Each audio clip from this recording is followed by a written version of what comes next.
हाँ जी। हाँ जी। श्रीमद् भगवत गीता के इस दूसरे सत्र में आज आप सभी का हार्दिक स्वागत है। अभी हम चर्चा कर रहे थे 11वें अध्याय के 44वें श्लोक की। अब जैसा कि मैंने आपसे निवेदन किया था कि अर्जुन भगवान के श्री विष्णु रूप को देखना चाहता है। ऐसा क्यों है, इसको उसने अब इस श्लोक में, अगला जो श्लोक है 45वां, उस 45वें श्लोक में उसने बहुत अच्छी तरह से स्पष्ट किया है। मतलब ऐसा क्यों, क्या वजह क्या है। जैसे मैं आपसे पूर्व भी कई बार इस बारे में निवेदन कर चुका हूं कि दो चीजें हैं, दो इमोशंस जो हैं या दो जो भाव हैं वो यहाँ पर एकत्रित हैं, इकट्ठे हैं। एक तो प्रसन्नता का है और एक भय का है। प्रसन्नता किस बात को लेकर है और भय किस बात को लेकर है। भय का तो आपको ये सामने आ गया, और प्रसन्नता किस लिए है उसी बात को अर्जुन ने इसमें 45वें श्लोक में स्पष्ट किया है। अदृष्टपूर्वं हृषितोऽस्मि दृष्ट्वा भयेन च प्रव्यथितं मनो मे तदेव मे दर्शय देवरूपम् प्रसीद देवेश जगन्निवास। यहाँ पर देखिए, सबसे पहली बात तो आश्चर्य की यह है कि आमतौर पर यह होता है कि जो जो विशेषण है, विशेषण आदमी एक या दो विशेषणों का प्रयोग करता है, लेकिन यहाँ पर जो अर्जुन है उस अर्जुन ने तीन विशेषण लगाए हैं। एक तो देवेश है ना, प्रसीद का अर्थ होता है प्रसन्न हो। एक तो देवेश शब्द का प्रयोग किया है, और दूसरा वो शब्द एक और प्रयोग कर रहा है, जगन्निवास। जगन्निवास का अर्थ ये जो समस्त जगत है, इस जगत में निवास करने वाला है। तो जगत में निवास करने वाला, पहले भी अर्जुन ने इस विशेषण शब्द का प्रयोग किया है। जगत में निवास करने वाला, इसका मतलब जगत अलग हुआ और उसमें निवास करने वाला अलग हुआ। ये दो चीजें हो गई ना, जगत अलग है और उसमें निवास करने वाला जो है वो अलग है। तो कहते हैं कि ये क्या है, जगत निवास है। तो ये अब आपसे अगर मैं पूछूं तो जगत निवास जो है वो कौन सा कारण हुआ।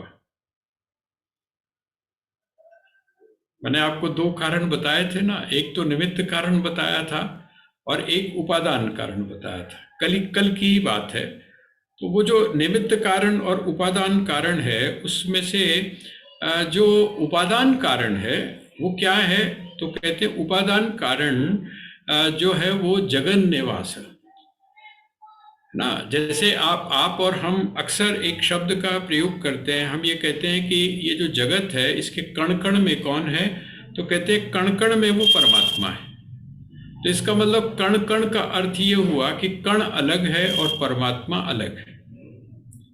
तो हम लोग कुछ जो कंसेप्ट है ब्रह्म का या ईश्वर का, जो कंसेप्ट है, उस कंसेप्ट को समझने के लिए ये जो बार बार आपको जो एग्जाम्पल्स दिए जा रहे हैं, उसके पीछे यही कारण है कि वो कंसेप्ट जो है वो हमको समझ में आ जाए। वो कंसेप्ट क्या है, वो कंसेप्ट ये है कि आप कौन हैं, तो आप उपादान कारण हैं। जगन निवास का अर्थ क्या हुआ, आप उपादान कारण हैं। उपादान कारण का मतलब हुआ कि जिस तरह मिट्टी जो है ना, मिट्टी इस जगत का क्या है, तो कहते हैं मिट्टी इस जगत का उपादान कारण है। मिट्टी जो है वो क्या है, तो कहते हैं इस जगत का उपादान कारण है।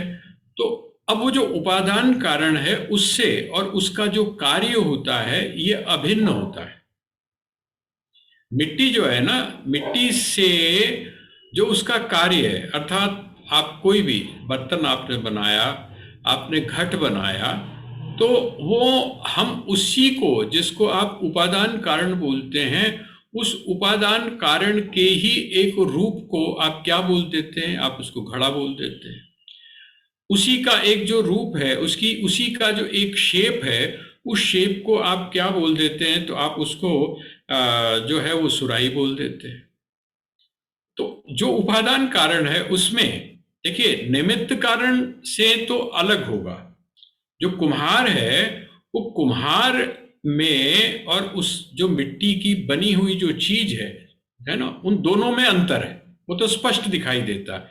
लेकिन जो मिट्टी है, वो मिट्टी और उसका जो कार्य है ना, उन दोनों के अंदर किसी भी प्रकार का कोई अंतर नहीं है।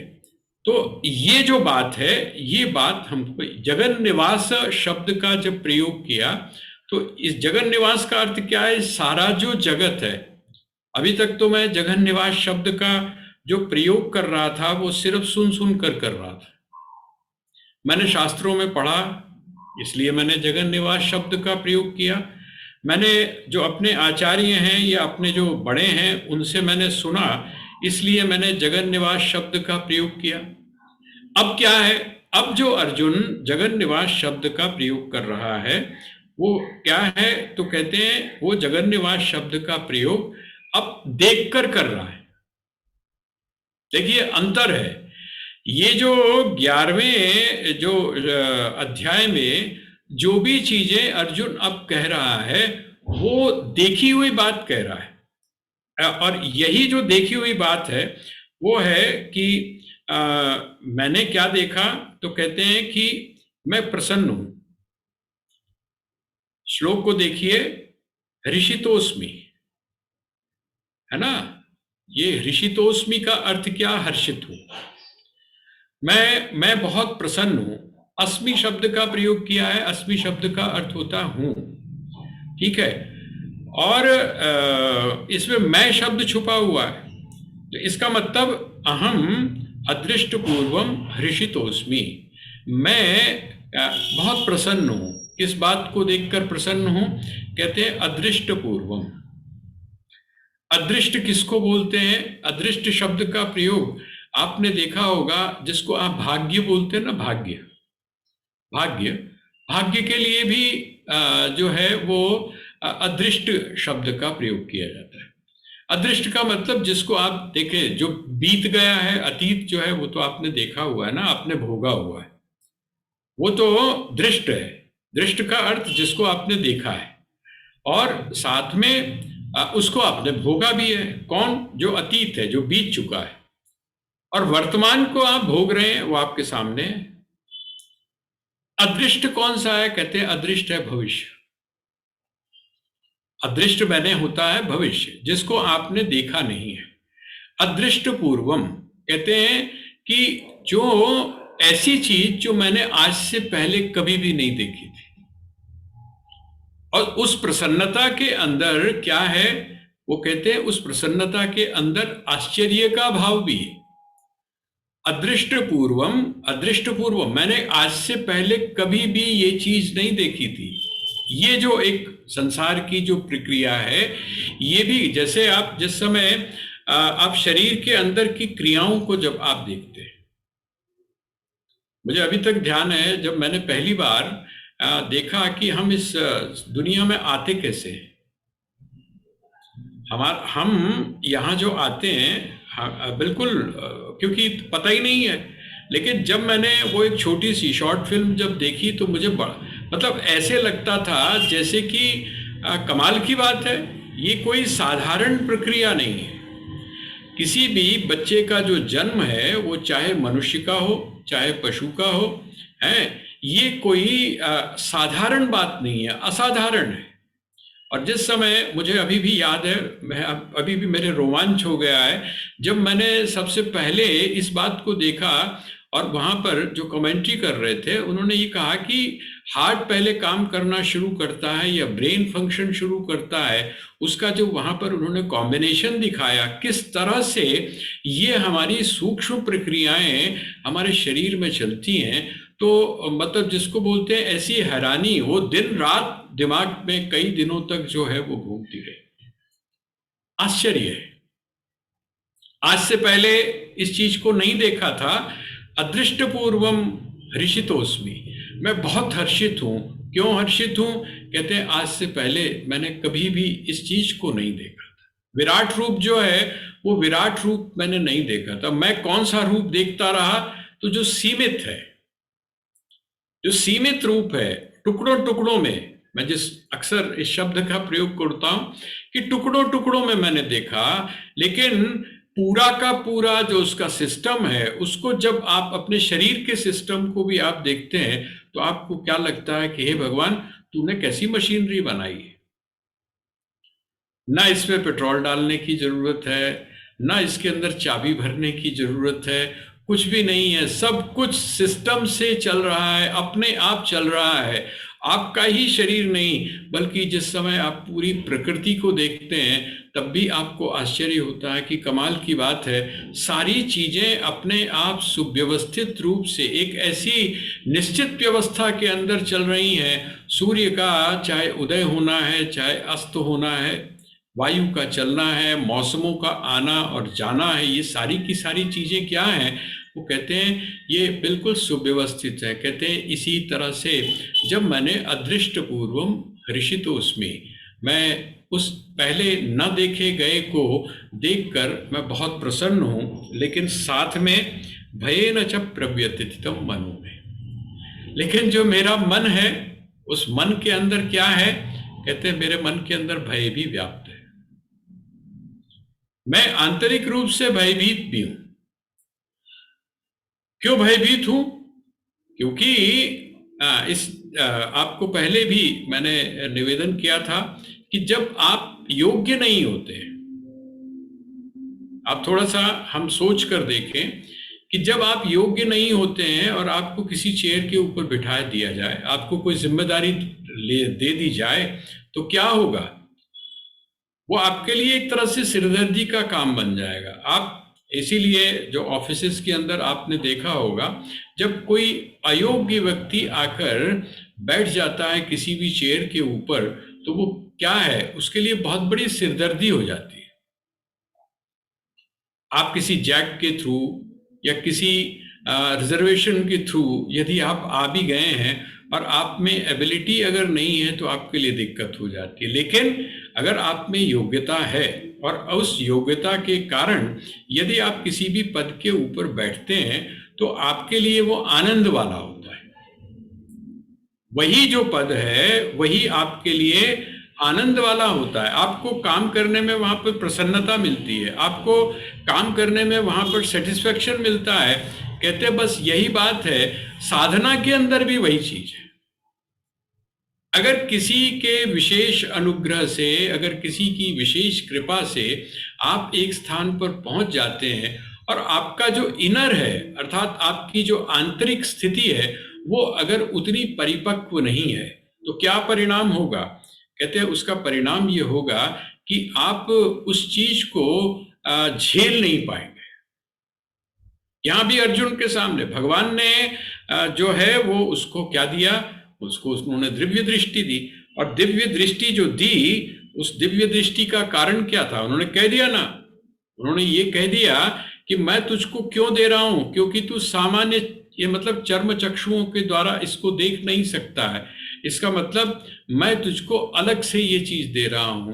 अब आप सोचकर देखिए, अगर वही चीज, यही वाली चीज अगर साधना के द्वारा प्राप्त की होती, सर्वम खलु इदम ब्रह्म, ये अनुभव यदि जीवन के साथ में जुड़ा हुआ होता, अहम ब्रह्मास्मि की अनुभूति यदि जीवन के साथ में साधना परक जीवन जीने के बाद, योग्य होने के बाद यदि हुई होती, तो वहां पर भय की बात नहीं थी। हाँ, वहां पर प्रसन्नता जरूर होती, वहां पर प्रसन्नता होती, वहां पर हर्ष होता, वहां पर एक मस्ती होती, लेकिन ये जो भय है ये भय नहीं होता यहाँ पर। इसीलिए वो क्या कह रहा है, कहते हैं अदृष्ट पूर्वम ऋषितोस्मि दृष्ट्वा भयेन च प्रव्यथितम मनो में। मेरा जो मन है वो क्या है, व्यथित है। मेरा जो मन है वो व्यथित है, मतलब दुखी है। दुखी क्या है, जैसे आपको बताया मैंने कि आप किसी छोटी जो वायर है, टेक्निकल टर्म है मुझे उसका नहीं पता है, लेकिन अगर कोई पतली वायर है जो ज़्यादा इलेक्ट्रिसिटी को नहीं ले सकती है, जैसे आप लोग घरों में क्या करते हैं, जब प्रेस वगैरह लगाते हैं जिनका कंजम्पशन ज़्यादा होता है, प्रेस लगाते हैं तो क्या होता है, वो या तो वायर जल जाएगी और या फिर फ्यूज़ उड़ जाएगा, या पीछे से वो अपने आप, अगर आजकल के जो सिस्टम है उसमें ऑटो कट हो जाएगा, ये हो जाएगा। लेकिन अगर वो उस लायक है, मतलब पावर का जो कनेक्शन है वो अगर स्ट्रांग है, उसमें जो वायर है वो अगर स्ट्रांग है, तो क्या होगा, उसको कुछ नहीं फर्क पड़ेगा। कहते बिल्कुल यही स्थिति यहां पर है। अब वो क्या कहते हैं कि भयेन च प्रव्यथितम मनो में, और मेरा जो मन है वो क्या है, भय के कारण व्यथित हो गया। ये जो मैंने अभी सीन देखा है, ये जो मैंने अभी दृश्य देखा है, ये मुझे हर्षित भी कर रहा है और क्या कर रहा है, व्यथित भी कर रहा है। तदेव में दर्शय देव रूपम प्रसीद देवेश जगन निवास है। हे देवेश, है ना, हे देवेश अर्थात हे देवताओं के जो देवता है, देवताओं के भी जो देवता है। देवताओं का जिस समय आप जिक्र पढ़ेंगे पुराणों के अंदर तो आपको बड़ा आश्चर्य होगा किस तरह से हमारे यहाँ जो अनेकता है या जो भिन्नता है उसको भी कैटेगराइज्ड किया गया है। देवता हैं, उपदेवता हैं, असुर हैं, यक्ष हैं, राक्षस हैं। ये क्या चीजें हैं, ये हमारी मनोवृत्तियां हैं। ये जो हमारी मनोवृत्तियां, अब वैसे किसी को शायद समझ में ना आता अगर सिर्फ शब्द के द्वारा प्रयोग किया गया होता, तो उन्होंने क्या किया, हमारे जो ऋषि थे, हमारे जो पूर्वज थे, उन्होंने क्या किया, उसको सिंबलाइज कर दिया। जैसे मुझे अभी तक ध्यान आता, बचपन में जब हम लोग छोटे छोटे थे, यहाँ पढ़ा करते थे अपना राजपुर आश्रम में, तो वहाँ उस समय जो जिनको ड्राइवर्स को ट्रेनिंग करवाई जाती थी, वो ट्रेनिंग जो है वो होती थी। तो उसमें जो ट्रक्स हैं उनको पहाड़ पे चलाने की जो लिए जो ट्रेनिंग थी, वो हमारा ये जो राजपुर वाला जो एक सेक्शन है ये हुआ करता था। तो पूरी आर्मी की एक वो निकलती थी, कई ट्रक्स इकट्ठे निकलते थे। हमें समझ में नहीं आता था कि ये इनके सामने आगे जो फ्लैग लगे हुए हैं, जो झंडे लगे हुए हैं, उसमें किसी में भेड़ के सिर का है, किसी में तलवार लगी हुई है, किसी में कोई चिन्ह है, किसी में कोई चिन्ह है। हमारे मन में, मैं अपने मन की बात आपको बता रहा हूं, मैं सोचता था कि ये है तो इंडियन आर्मी है ना, भारतीय जो सेना है उसके हैं, तो वहां पर ये तिरंगा ना होके ये जो इनके अलग अलग जो सिंबल है, उसके बाद में आपने देखा होगा कि उनके जो कंधे होते हैं वहां पर भी अलग अलग तरह के चिन्ह होते हैं। इनकी जरूरत क्या है, तो बताया कि नहीं, पहचान है। किस चीज की पहचान है, जैसे कौन सा सेक्शन है, कौन सा सिग्नल कोर है, या ये इनकी एक टेक्निकल वो है, दूसरे व्यक्ति को पता नहीं चल पाएगा, लेकिन जो व्यक्ति उसको सही प्रकार से जानता है वो उस चिन्ह को देखकर ही उसको अंदाजा लग जाएगा। ये प्रतीक जो चिन्ह है, इन प्रतीक चिन्हों का हमारे यहाँ सनातन धर्म के अंदर जो इतनी खूबसूरती के साथ में प्रयोग किया गया, तो ये जितने भी उपदेवता हैं आपके, या जितने भी देवता हैं, ये सारे क्या हैं, ये सिंबल हैं, प्रतीक हैं, और उन प्रतीकों के माध्यम से जो सत्य है उस सत्य का अनुभव कराने का प्रयास किया गया है। तो यहाँ पर वो क्या कह रहा है कि तदेव में दर्शय देव रूपम, आप हे देव रूपम, देव रूपम का अर्थ क्या है, तदेव है में दर्शय देव रूपम, आप देव रूप जो है वो मुझको दिखाइए। देव रूप का अर्थ क्या है? तो दिव्य रूप। दिव्य रूप कौन सा है? कहते हैं देखिए, ब्रह्मा जी जो है और शिव है। ब्रह्मा, एक तरफ ब्रह्मा हो गए और दूसरी तरफ हो गए शिव, और बीच में कौन हो गए? विष्णु। उत्पत्ति कौन करता है? तो कहते हैं उत्पत्ति कारण जो है, मूल कारण कौन हुआ? तो कहते हैं वो हो गए ब्रह्मा। और लय किसमें हुआ? तो कहते हैं लय हुआ भगवान शिव में। बीच का जो है वो कौन सा है? तो कहते हैं वो विष्णु तत्व है। तो कहते हैं ऐसा करिए, आप मुझको भगवान विष्णु के आप दर्शन कराइए। तदेव में दर्शय देवरूपम प्रसीद, प्रसन्न हो आप। देखिए, पहले क्या था? ये जो भगवान ने जो इनको दिव्य दृष्टि दी, भगवान ने जो दिव्य दृष्टि दी, वो क्यों दी? नाराज होकर दी? डराने के लिए दी? नहीं ना। वो भी किस लिए दी? प्रसीद, प्रसन्नता पूर्वक दी। भगवान की जो प्रसन्नता है, उस भगवान की प्रसन्नता में जब प्रतिकूलता आती है तो हमको क्या लगता है? हमको ये लगता है कि नहीं, ये जो प्रतिकूलता है इसका मतलब भगवान हमसे नाराज है। भगवान जो है आजकल नाराज चल रहे हैं। सुबह उठते हैं तो कोई ना कोई दुखद समाचार आ जाता है। दिन में निकलते हैं तो कोई ना कोई ऐसी समस्या आकर खड़ी हो जाती है। इसका मतलब परमात्मा या ईश्वर या हमारा जो इष्ट है वो हमसे नाराज है। वास्तव में वो नाराज नहीं है।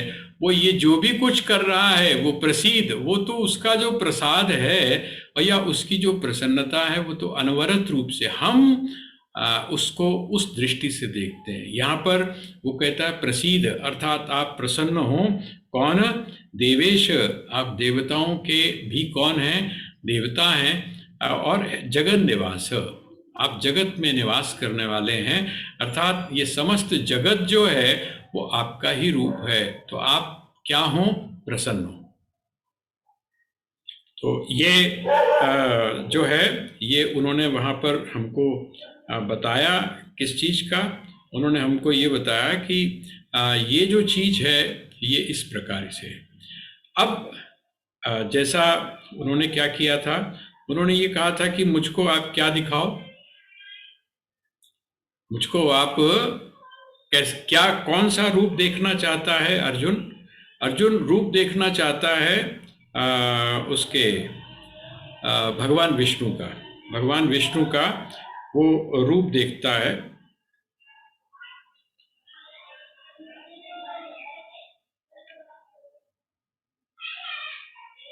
और वो रूप कैसा है? जैसे मैंने आपको बताया, हमारे यहाँ जिस समय सगुण उपासना की बात होती है, यहाँ थोड़ा सा आपको ध्यान के बारे में भी मैं चलते हुए संकेत देता जाता हूँ कि जिस समय आप ध्यान की बात करते हैं, खास करके जिस समय सगुण उपासना की बात की जाती है, तो ये कहा जाता है कि सगुण उपासना में भगवान विष्णु का ही ध्यान करना चाहिए। कैसा ध्यान करना चाहिए? तो कहते हैं खड़े हुए। भगवान विष्णु कैसे हैं? खड़े हुए, स्टैंडिंग। और वो जो खड़े हुए हैं उनके चरणों से आप प्रारंभ करें। उनके जो चरण हैं, उनके चरणों को आप देखते हुए और क्या करें? ऊपर की तरफ बढ़े और धीरे धीरे धीरे करके उनके एक एक अंग का आप ध्यान करते हुए शिरोभाग तक जाएं। मुकुट जो है ना, किरीट जिसको आप बोलते हैं, किरीट जो है वो मस्तक का भी ऊपर का भाग है। आप एक चीज आपको शायद पता हो कि जिस समय आप किसी राजा का किरीट देख लेते हैं, मतलब उसका जब आप मुकुट देख लेते हैं, तो वो जो मुकुट है वो प्रतीक किस चीज का होता है? वो राजा का ही प्रतीक होता है। यही कारण है कि जिस समय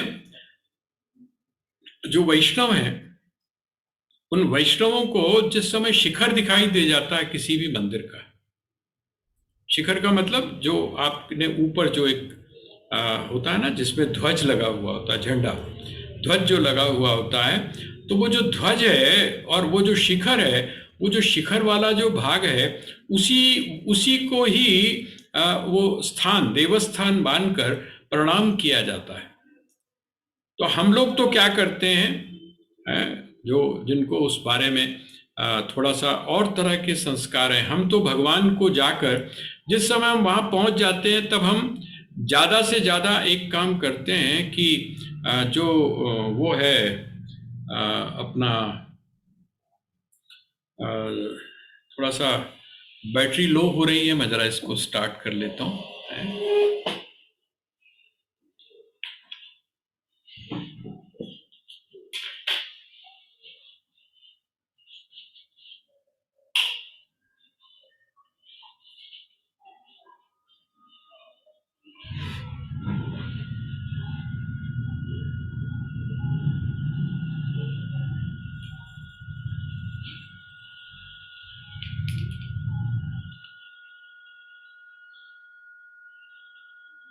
हम लोग सीढ़ियों से शुरू करते